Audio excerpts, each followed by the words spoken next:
Goeiemôre, dit is donderdag die 29ste Julie 2026 en ek groet julle oude gewoonte hier vanaf die walle van die Groot Rivier. Ja, dit is donderdagoggend en ek herinner julle aan vanaand wat bosberaadtyd is. Ja, en vanaand is ons terug by ons oorspronklike bosberade en ons gaan vanaand lekker saam gesels oor 'n verskeidenheid van onderwerpe wat ons in die wêreld raak en wat 'n invloed op ons hier in Suid-Afrika kan hê en heel waarskynlik sal hê. Want niks gebeur in 'n kokon nie. Niks in die wêreld gebeur meer sonder daar uitvloeisels ook na ons toe is nie. Daarmee wil ek vas staan by die pas nuut gestigte Amerikaanse bataljon, die Psychological Operations, en dit is op die 15de Julie 2026 gestig. So dis maar pas gestig. Dis nog nie eens 2 weke oud nie. Die Verenigde State se eerste spesiale magte Airborne bevel en beheer het hierdie Delta Company nou geaktiveer en hulle is geoormerk om in Afrika in die SADC gebied op te tree. Hulle bynaam is die Drongo Company, en dis natuurlik daar by Fort Bragg in Noord-Carolina gedoen. En dit val onder die 3de spesiale magte groep en is ter ondersteuning van die US Africa Command of AFRICOM.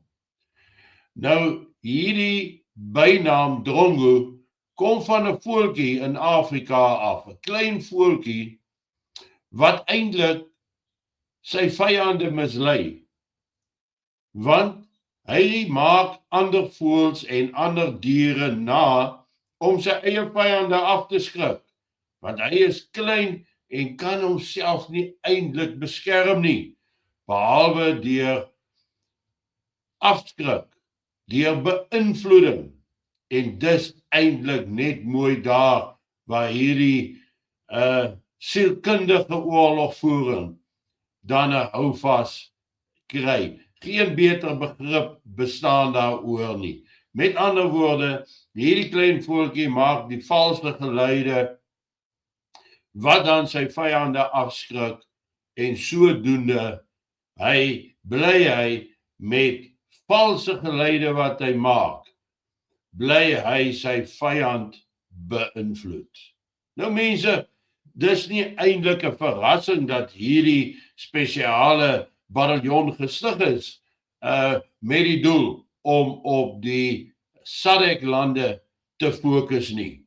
Ek meen, ons het mos daarom nou al gesien hoe werk die invloed in die wêreld, invloed deur die groot lande, en allermins nie uitgesluit is Amerika nie.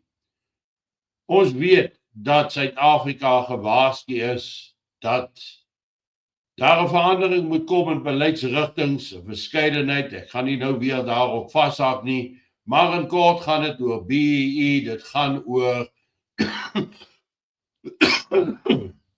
die plaasaanvalle, dit gaan oor die onteiening sonder vergoeding, en die buitelandse beleid van Suid-Afrika, wat dan stelselmatig moet oorbeweeg om in lyn te kom met die van Amerika ten opsigte van die res van die wêreld. Maar Suid-Afrika in sy afgesonderdheid is beïnvloedbaar deur sy buurlande of dan die SADC lande. En hierdie SADC lande moet dus dan ook geteken word om die hele gevoel van die SADC streek positief vir Amerika te verander. weg van die bestaande konsep se neiging na Rusland, China, Midde-Ooste. Dis duidelik dat hier nou 'n baie groot poging gaan kom van informasie wat versprei gaan word, koeverte aksies wat geloods gaan word om mense te beïnvloed en heel moontlik regerings te probeer beïnvloed om dan die doel wat president Trump vir homself gestel het, naamlik 'n meer positiewe suidelike Afrika, meer positief vir Amerika, om dit dan daar te stel. Dit kan natuurlik lei tot 'n verskeidenheid van aksies of gebeure, afhangende van wat hulle as hulle einddoel beskou. Hierdie ondersteuning wat hulle bring vir Afrikom, moet ons aanvaar dat dit sal deurgevoer word met groot omsigtigheid, groot voorbereiding en met baie invloed op die grond. Miljoene sal waarskynlik die lande binnestroom vir hierdie koeverte aksies wat geloods gaan word in 'n poging om die media en so meer te misbruik tot voordeel van Amerika. En nie net die media nie, maar elke groepering in 'n land wat ontevrede is met die huidige regering van daardie land. So enige groepering in Suid-Afrika wat in oppositie staan van die ANC regering sal moontlik subtiel gevoer kan word, finansiëel gevoer word en inligting gevoer word om 'n front teen die ANC regering wat weier om afstand te doen van die eise wat Amerika gestel het, of weier om afstand te doen, gehoor te gee aan die eise wat gestel is en afstand te doen van hulle eie beleid wat bepaal is. So, die hele ding in die SADC lande, Suidelike Afrika, gaan wel beïnvloed word en kan ons binne 'n kwessie van 5 na 10 jaar groot veranderinge hier op die grond te wag te wees. En dit natuurlik kan alles bydra, dit kan baie vinniger wees as wat ek nou dink. Dit kan binne 2 jaar gebeur, selfs binne 'n jaar die eerste stappe, afhanklik van hoeveel operateurs hulle op die grond gaan ontplooi en wie hulle gaan gebruik om hulle stem op die grond in elke land te wees. Sielkundige oorlogvoering is bitter baie belangrik in enige groot stryd.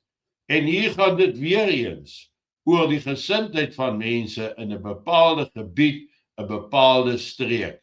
So die SADC lande, wat Suid-Afrika natuurlik insluit, beheer die hele suidelike gedeelte van Afrika.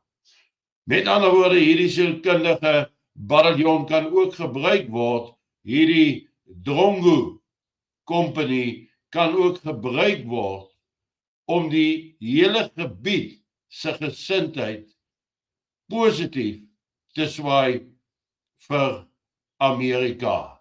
Ek dink ons kan baie aanvalle, aksies, proteste ensovoorts teen bestaande regerings ondervind, veral die regerings wat uitgesproke is teen die Verenigde State. Dit plaas Suid-Afrika in 'n hoë risiko area, aangesien ons gesien het dat die ANC geleide regering van nasionale eenheid net eenvoudig nie wegdoen van hulle konsepte af nie, en ek hoor weer eens Mabula kwytraak dat swart ekonomiese bemagtiging of breër swart ekonomiese bemagtiging sal slaag ten spyte van al die aanvalle en kritiek op die stelsel. Dink daaroor. Hier kom 'n ding. Geniet vanoggend jou kondensmelk koffie en ek is dan môreoggend oude gewoonte om 7 uur weer terug by julle Mooi loop, lekker dag.